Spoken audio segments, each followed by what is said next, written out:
kijana mwenzangu, na kwenda kukukumbusha uweze kufunguka na uweze kuruhusu minyololo iliyofunga ufahamu wako kwa siku nyingi ili upate kuamka sasa. Watu wengi tunakuwa na maarifa ya kufanya mambo fulani, lakini tunakata tamaa au tusianze kuyafanyia kazi kwa sababu tumefungwa na kitu kimoja kinachoitwa elimu. Elimu inakufunga uende sawasawa na yeye yenyewe itakavyo, lakini kuna maarifa ya ziada ambayo Mungu anakutunuku kama zawadi, na ukiweza kuyatumia hayo maarifa Mungu alikupa kama zawadi, unafanikiwa kwa kiasi kikubwa.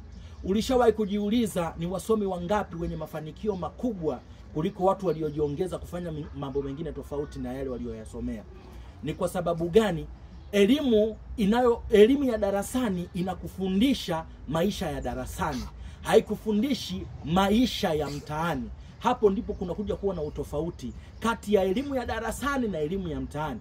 Elimu ya mtaani inahitaji maarifa ambayo Mungu amekutunuku kama zawadi. Hivi ulishaka kujiuliza kwamba kazini kwako ulipoajiriwa unalipwa shilingi ngapi? Karo ya mtoto wako unalipa shilingi ngapi? Kodi ya mtoto wako unalipa shilingi ngapi?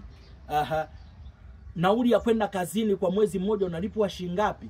Kama ukiwa unalipwa zaidi kwa hizi professional tu za kawaida, haiwezi kazidi milioni moja. Sasa milioni moja ukiichukua, mwisho wa siku unajikuta unabakiwa na akiba ya shilingi chache sana. Kwa hiyo ni fursa yetu kupambazuka, kuondokana na ukoloni mamboleo, tujitegemee kifikra, na fikra zetu tuziruhusu kufanya mambo mengine makubwa. Hapo tutaweza kutoka. Lakini tukitegemea elimu ya darasani, tena ile tuliokaa kwenye dawati tukasoma, mama yangu, baba yangu, kaka yangu, mdogo wangu, utaishia kuwa na maisha ya kawaida.